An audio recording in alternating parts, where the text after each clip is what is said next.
गुरु कृपांजन पायो मेरो भाई, राम बिना कछु जानत नाही। गुरु कृपांजन जागत राम ही सोबत राम ही, जागत राम ही सोबत राम ही। सपने में देखो राजा राम ही, सपने में देखो राजा राम ही। गुरु कृपांजन पायो मेरो भाई, राम बिना कछु जानत नाही। गुरु कृपांजन एक जनार्दनी भावहिनी का, एक जनार्दनी भावहिनी का। जो देखो सो राम सरीखा, जो देखो सो राम सरीखा। गुरु कृपांजन पायो मेरो भाई, राम बिना कछु जानत नाही। गुरु कृपांजन, गुरु कृपांजन, गुरु। विद्यार्थी मित्रांनो नमस्कार. गांधी विचारदर्शन पदविका शिक्षणक्रमामध्ये आपण गांधीजींचे विविध क्षेत्रातील विचार अभ्यासत आहोत. आज गांधीजींचे आरोग्य, स्वच्छता या संदर्भातले विचार आपल्याला अभ्यासायचे आहेत.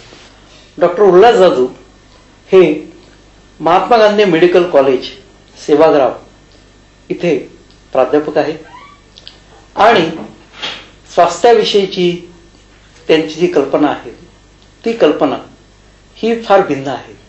स्वास्थ्यविषयक, आरोग्यविषयक उपाययोजना, त्याबद्दलचे उपचार हे गरिबांपर्यंत जास्तीत जास्त कशा प्रकारे पोहोचवता येतील याकरता ते गेली अनेक वर्ष काम करत आहेत आणि ग्रामीण भागामध्ये स्वास्थ्यविषयक उपचार ते पोहोचवत आहेत.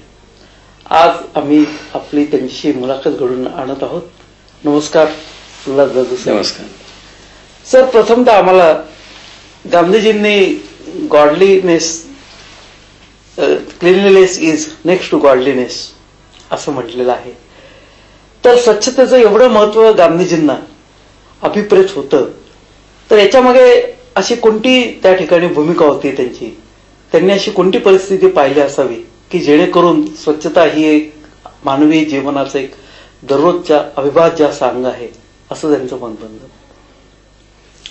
कोणत्याही विचाराचा चे दोन भाग असतात. एक असतो तंत्र, कसं करावं. दुसरा असतो मंत्र, त्याचा प्राण त्या विचाराचा. स्वच्छता हा तंत्राचा भाग आहे. स्वच्छतेने स्वास्थ्य कसं टिकून ठेवावं म्हणून तो एक उपचाराचा साधन आहे. परंतु याच्या मागचा मंत्र बराच मोठा आहे आणि व्यापक आहे. हे फक्त माझ्या मते जोपर्यंत आपण त्या मंत्राला नाही समजून घेणार तोपर्यंत या तंत्राबद्दल आपण निश्चित समजू शकणार नाही. मंत्र कोणता? गांधीच्या दृष्टीने या विचाराची दोन प्रमुख पैलू आहेत. गांधीच्या प्रत्येक विचारामध्ये स्वावलंबन आणि आध्यात्मिकता याचा जोड आहे. स्वास्थ्याच्या बद्दलही स्वावलंबन आणि स्वास्थ्याकडे बघण्याची आध्यात्मिक दृष्टी हा गांधीच्या स्वास्थ्य विचाराचा मूल मंत्र आहे. गांधी काय म्हणतो? गांधी म्हणतो शांतीपूर्वक आलेला मृत्यू हे उपचाराचं अपयश नाही, पण हे त्याचं यश आहे. निसर्गाशी एकरूप होऊन आपण जगलं नाही तर आजार होतात. म्हणून आजार जेव्हा होतो तेव्हा देवाने दिलेली संधी आहे की आपण कुठेतरी चुकलो, त्याचं चिंतन करावं आणि त्याला दुरुस्त करण्याच्या प्रयत्नाला लागावं. पण गांधीच्या दृष्टीने स्वास्थ्याचा अर्थ फार खोलवर जातो. त्या आजाराला उद्भवल्यानंतर त्याचं परिमार्जन करण्याकरता जी काही वेगवेगळी माध्यम, त्यातून एक स्वच्छता हा अर्थ आपण घ्यावा. परंतु गांधीजींनी निसर्गाशी जे एकरूपता मानवाने साधावी असं जे आपण सांगितलं, त्याकरता गांधीजींनी निसर्गात राहा आणि निसर्गात राहून निसर्गाने जे या सृष्टीमातेने जे आपल्याला दिलेलं आहे नैसर्गिक, त्याचा उपयोग करून आजारावर मात मिळवा असे देखील गांधीजींनी संदेश दिला आणि स्वतः त्या दृष्टीने काही प्रयोग देखील केले. तर हे कोणते कोणते प्रयोग आहेत हे जर आमच्या विद्यार्थ्यांना सांगितलं तर फार बरं होईल. निसर्गाशी एकरूप होऊन जगण्याची जीवन पद्धती म्हणजे गांधीचा स्वास्थ्य विचार आहे. उदाहरण घ्या, जी कच्ची खाता येतात ती वस्तू तशीच खावी म्हणजे पोषण मूल्य खराब होत नाही. आता आपण मैदा करतो, मैदा केल्यामुळे त्याची न्यूट्रिशनल व्हॅल्यू घटते. पॉलिश केली की त्याची न्यूट्रिशनल व्हॅल्यू घटते. साखर आहे त्याची न्यूट्रिशनल व्हॅल्यू घटते. ऊस आहे ते नैसर्गिक आहे, साखर ही प्रोसेस केली. म्हणून जोपर्यंत प्रोसेस करायची अत्यंत आवश्यकता नाही, जे कच्चं खाता येतं त्याला उकडून का खावं. म्हणून शक्यतो निसर्गाने जसं दिलं तसंच त्याचं सेवन जर करता आलं तर ते करावं. कमीत कमी प्रक्रिया करावी हा मूलभूत त्याच्यामध्ये. कारण त्याच्यातली जी काही जीवन सत्व म्हणजे आहार मूल्य आहे त्याचं, ते आहार मूल्य या प्रक्रियेमध्ये समाप्त होऊन जाऊ नये एवढी खबरदारी घ्यावी असं ते सुचवतात. म्हणून मनुष्य हा निसर्गाचा एक भाग आहे आणि म्हणून देवाने निसर्गाने आपल्याला जे काही दिलं आहे त्याचाच वापर जास्तीत जास्त करून तुम्ही आपलं स्वास्थ्य सांभाळू शकता असं गांधी म्हणतो. उदाहरण, शरीर निसर्गाने आपल्याला दिलं, ते टिकून ठेवण्याचं माध्यम कोणतं? नियम आहे, शरीराचा जितका वापर कराल, जितके श्रम कराल तितकं शरीर सुदृढ होतं. म्हणून जीवनामध्ये श्रमाला जर स्थान नसेल तर उद्या त्या आजाराच्या रूपाने प्रकट होणार आहे. म्हणून श्रम हे मूल्य म्हणून जीवनामध्ये अंगीकारण्याची तयारी असली, संयमित आहार असला, नैसर्गिक आहार जितका जास्तीत जास्त घेतला तितका योग्य, प्रक्रिया करून केलेल्या वस्तू जितक्या कमी वापरता येईल तितका केला तर स्वास्थ्य संरक्षणाच्या दृष्टीने ते निसर्गाशी जास्तीत जास्त अनुकूल आहे. हे करूनही जर व्याधी आली, आजारी पडला माणूस, तर त्याला आपल्या शरीराच्या शक्तीने उपचारांची आणि निसर्गाशी अनुकूल उपचारांची मदत देऊन त्याच्यावर परिमार्जन शोधणं हा मार्ग गांधी देईल.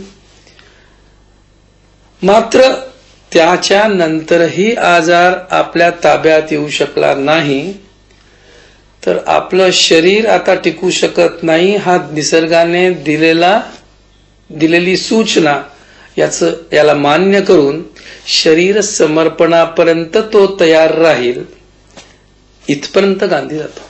संपूर्ण अंगाला माती त्या ठिकाणी थापून घ्यायची की जेणेकरून तुमचा जो रक्ताचा पुरवठा असतो तो सुरळीत होतो, किंवा काही दिवस अन्नत्याग करून त्याचबरोबर आपल्याला जेवढे उष्मांक आवश्यक आहेत तेवढेच घेणं, यासारखे प्रयोग गांधीजींनी केले. तर याबद्दल थोडंसं आम्हाला सांगा की सायंटिफिकली गांधीजींची ही पद्धती किती योग्य होती. निसर्गाचे जे 5 तत्व आहेत त्यांचा वापर करून ही निसर्ग उपचार पद्धती विकसित केली गेली आहे. त्याचं ते शास्त्र आहे. पण मूल तेच आहे, जर आत्मबल नसेल, मानसिक दृष्ट्या माणूस संतुलित नसेल तर शरीरही उद्या रोगाला बळी पडतो. आणि म्हणून ही उपचार न राहता ही उपासना पद्धती व्हावी असा गांधींचा प्रत्येक ठिकाणी आग्रह आहे. म्हणून या उपचारांची मदत घ्यावी जेव्हा चूक झाली असेल. परंतु हे रोग होऊ नये म्हणून जर काही करायचं असेल तर शेवटी उपासनेकडेच वळलं पाहिजे, ही भूमिका गांधीची. गांधीला हा मूल मंत्र मिळाला ते रस्किनच्या अन टू द लास्ट पुस्तकापासून, याला अंत्योदय म्हणून गांधीने मग लिहिलं. त्यातले 3 मुद्दे त्यांनी काढले. एक, माझं भलं हे समाजाच्या भल्यामध्ये निहित आहे. दुसरं, न्हाव्याची आणि वकिलाची मजुरी समान असली पाहिजे. तिसरं, शेतकऱ्याचं जीवन हे अत्यंत मानवीय जीवन आहे. शेतकऱ्याचं जीवन म्हणण्यामागे अर्थ काय आहे? श्रमावर जगणारा माणूस. म्हणून त्याच्याकरता जीवनामध्ये आपलं शरीर टिकवण्याकरता किती तास श्रम करायला पाहिजे? आपला अनुभव सांगतो 4 तास कठोर परिश्रम असल्याशिवाय हे शरीर टिकत नाही. हळूहळू ज्या वस्तू वापरल्या जात नाही त्या गळून पडतात. माकडाची शेपटी कशी गेली, माणसाचा अपेंडिक्स कसा चालला, म्हणजे हा शास्त्रशुद्ध विचार आहे. डिसयूज एट्रॉफी म्हणून म्हटलं जातं. जी वस्तू वापरत नाही ती हळूहळू निघून जाते. म्हणून शरीर श्रम हा जीवनाचा मूलभूत भाग बनावा. म्हणून माझ्या जीवनामध्ये श्रमाचं असं स्थान असावं की त्याच्याशिवाय मला जगताच येऊ नये. म्हणून शरीर श्रमावर जगणारा व्यक्ती हा स्वास्थ्याच्या दृष्टीने योग्य परिस्थितीमध्ये जगणारा व्यक्ती आहे. शरीर श्रमासोबत जीवनाच्या बाकीच्या गोष्टी येतात ज्याच्यावर गांधीचं मत. बुद्धिश्रमाला ते काय म्हणतात? बुद्धिश्रम आणि शरीर श्रमामधलं अंतर गांधीला मंजूर नाही. जर आज मी 8 तास काम करतो आणि बुद्धिश्रमावर जगतो, मला मिळणारा पगार आणि मजुराला 8 तास करून मिळणारा पगार याच्यातली तफावत आध्यात्मिक दृष्टीने गांधीला मंजूर नाही. गांधी म्हणतो जगण्याचा अधिकार प्रत्येकाला आहे. म्हणून जे काही पैशाच्या रूपाने किंवा मटेरियलच्या रूपाने, वस्तूच्या रूपाने त्या व्यक्तीला मोबदला म्हणून मिळायचा असेल तो सर्वांना सारखाच मिळायला पाहिजे. विनोबांनी त्याला लेबर करन्सी म्हटलं. 1 तासाचं बुद्धिश्रम की 1 तासाचं शरीर श्रम याचं मूल्य बाजारामध्ये पैशामध्ये मोजायचं असेल तर सारखं असलं पाहिजे. तेव्हा त्या समाजामध्ये समता नांदेल. नाहीतर बुद्धिश्रम हा शरीर श्रमाची कुरघडी करून उद्या शोषण करून असमानतेला जन्म देईल, जे आज आपण बघतो. म्हणून गांधीचा जो समाजाच्या विषयी जी मूल्य गांधीने मानली, ज्या गांधीच्या स्वप्नातील समाज होता त्याची जी मूल्य आपण 3 मानलीत. एक, समता. दुसरं, मैत्री. आणि तिसरं, स्वातंत्र्य. तर त्या गांधीच्या समाजाच्या या मूल्यापैकी समता पहिले, ती असल्याशिवाय पुढची 2 मूल्य शक्य नाहीत. आणि ती जर गाठायची असेल तर कुठेतरी शरीर श्रम आणि बुद्धिश्रमामधली ही जी आज मार्केट व्हॅल्यू आहे ती कुठेतरी पाटली गेली पाहिजे. हा मूलभूत विचार आहे. गांधी कोणतीही गोष्ट मांडताना त्याला समग्रतेने मांडतो. गांधी विचारचं 2 विशेषता. एक, गांधी जीवनाला समग्रतेने बघतो. आणि दुसरं, गांधीने सर्वात प्रथम या मूल्यांचा सामूहिक प्रयोग केला. ते गांधीपासून सुरू झालाय. या दोन्ही गोष्टी जर घेतल्या, म्हणून समाज परिवर्तनाच्या दृष्टीने आध्यात्मिक मूल्य रुजवण्याचा जो प्रयत्न गांधीने केला त्याच्यामध्ये फक्त श्रमाला बघून कामाचा नाही, श्रमाच्या सोबत येणाऱ्या बाकीच्या गोष्टींचाही समग्रतेने विचार करायला हवा. गांधीजींचं चालणं हे प्रसिद्ध आहे. म्हणजे ते मैलोनमधले दिवसभर चालत असत आणि थकतही नसत. अनेक इंग्रजी पत्रकार त्यांच्याबरोबर चालून थकत असत. तर चालण्याला देखील त्यांनी व्यायामाचं एक स्वरूप असं दिलं होतं. आणि चालण्याचा व्यायाम हा उत्तम व्यायाम आहे असं त्या ठिकाणी त्यांनी सांगितलं. तर चालण्याबरोबरच योगा वगैरेचा पण त्यांचा अभ्यास हा त्या ठिकाणी होता. याबद्दल जरा आम्हाला सांग. गांधी व्यायाम म्हणून शरीरश्रम करा असं म्हणत नाही. गांधी म्हणतो तुमची जीवन पद्धती अशी हवी की ज्याच्यात आपोआप व्यायाम होतो. आणि म्हणून तो शेतकऱ्याचं जीवन सर्वात चांगलं म्हणतो. श्रमावर जगल्याशिवाय त्याच्यासमोर उपाय नाही. म्हणून आपोआप त्याला जगण्याकरता ते श्रम करावेच लागतात आणि म्हणून तो निसर्गाशी सर्वात अधिक जवळ असतो. त्याला जेव्हा व्यायाम म्हणून आपण करतो तेव्हा आपण उपचार म्हणून करतो, हे विसरू नये. आमचं शास्त्र काय म्हणतं मेडिकलचं, तुम्हाला हार्ट अटॅक होणार आहे का, तुम्ही अर्धा तास कमीत कमी 40 मिनिटं 4 किलोमीटर रोज फिरा, म्हणजे तुमच्या बुजलेल्या रक्तवाहिन्या मोकळ्या होतील. विज्ञानाने ते दाखवलेलं आहे करून. आम्ही हा व्यायाम का केला? मृत्यूच्या भीतीपोटी. त्याची प्रेरणा कोणती? भीती. त्याची प्रेरणा हे उत्कट जीवन नाही. पण उत्कट जीवनाची प्रेरणा असेल आणि त्या मार्गाने जर ते श्रमरूपाने व्यायाम होत असेल तर ते गांधीला उपासनाकडे घेऊन जाणार असेल. आणि बाकीचं आपण जे करतो ते भीतीपोटी केलेला हा उपचार असतो. म्हणून गांधीच्या म्हणण्याप्रमाणे उपासनेला महत्व अधिक आहे, उपचार त्याच्यात आपोआप येतो. उपचार म्हणून केलेल्या गोष्टी कराव्या लागल्या तर आपद्धर्म म्हणून कराव्या लागतीलच, परंतु त्या अधिकाधिक निसर्गाला अनुकूल पद्धतीने कराव्या, एवढंच गांधी म्हणतो. आज प्लास्टिकचा एक कागद नष्ट करायचा असेल तर 400 वर्ष वाट पाहावी लागेल. आणि पर्यावरणाची मोठी हानी या आर्थिक विकासाच्या मागे लागल्यामुळे घडून आलेली आहे. तर गांधीजींनी पर्यावरणाला जे महत्व दिलं होतं आणि त्याच्याकरता त्यांनी जी उपाययोजना सांगितली त्याबद्दल थोडंसं आम्हाला माहिती द्या. गांधीची ईश्वराची कल्पना ही निसर्गाला ईश्वर म्हणतो गांधी. निर्गुण ईश्वर गांधीचा निसर्ग. आणि निसर्गाचे नियम मी जाणू शकतो.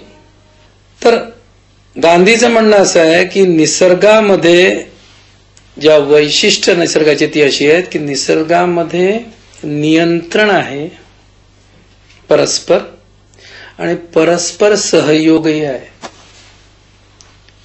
आणि म्हणून ही सर्व चराचर सृष्टी जगू शकते.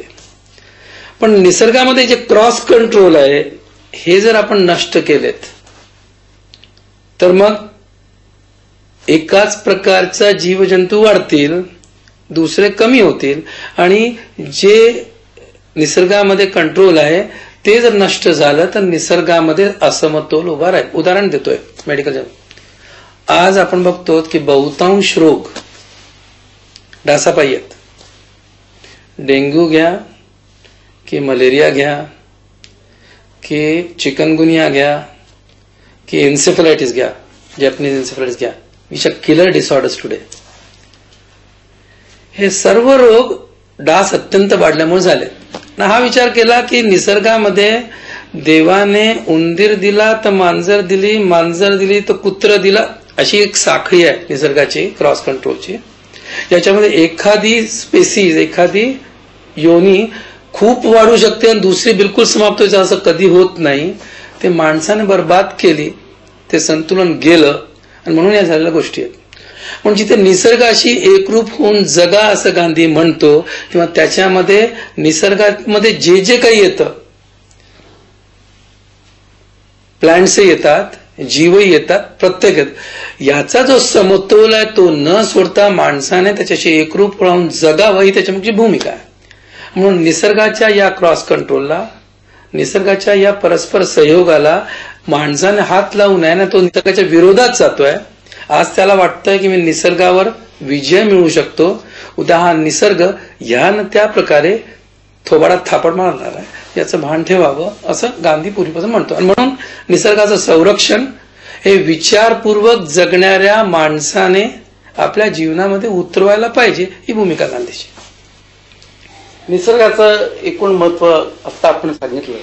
याचा अर्थ निसर्गातील कोणतीही टाकाऊ वस्तू ही कोणत्या ना कोणत्या स्वरूपामध्ये उपयोगी येते असं गांधींचं मत होतं. उदाहरणार्थ आधुनिक पेस्टिसाइड्स किंवा खतांच्या ऐवजी त्यांनी शेणखताचं कसं तयार करावं याची एक शास्त्रशुद्ध अशी मांडणी केली आणि ते करूनही दाखवलं. तर याच्याबद्दल जरा आम्हाला सांगा, आणि अशा कोणत्या कोणते घटक आहेत की ज्याचा आपण अधिक चांगल्या पद्धतीने, जरी ते टाकाऊ पदार्थ असतील तरी त्यांचा वापर करू शकतो आणि हा समतोल साध्य करू शकतो जो आपण. निसर्गात एकही टाकाऊ वस्तू नाही. टाकाऊ वस्तू जर असेल तर मनुष्याने पैदा केलेली आहे. उद्या तुमचं प्लास्टिक्स बघा की अजून काही बघा, ज्या वस्तूचं डिग्रेडेशन होतं ते परत मातीमध्ये मिसळतं आणि परत त्या जीव या रचनेमध्ये येतं. मग निसर्गाची कोणती वस्तू टाकाऊ नाही, तिचा योग्य त्या प्रकारे वापर व्हायला हवं इतकंच गांधी म्हणतो. आणि निसर्गाचे नियम बघा, ओळखा आणि त्याप्रमाणे जीवन जगा, एवढंच त्याचं म्हणणं आहे. म्हणून इन्सेक्टिसाइड केमिकल्स आहेत, ते माणसाने निर्माण केले आहेत. त्याचा उद्देश एका विशिष्ट प्रकारच्या जीवजंतूंना मारण्याचा. आमचे अँटीबायोटिक्स म्हणा, डॉक्टर्सचे. आज अँटीबायोटिकची काय परिस्थिती आहे, त्याची इतकी सवय झाली की बाकीचे जीवजंतू त्याला आता जुमानत नाहीत. एकानंतर एक अँटीबायोटिक नाकामी होत आहेत आणि आज बहुतांश रोग होणारे या अँटीबायोटिकला न जुमानणारे येत आहेत. शेवटी त्या रोगावर जर विजय मिळवायचा तर शरीराची शक्तीच मिळवू शकते, अन्यथा त्या रोगावर उपाय राहणार नाही, ही परिस्थिती आली आहे.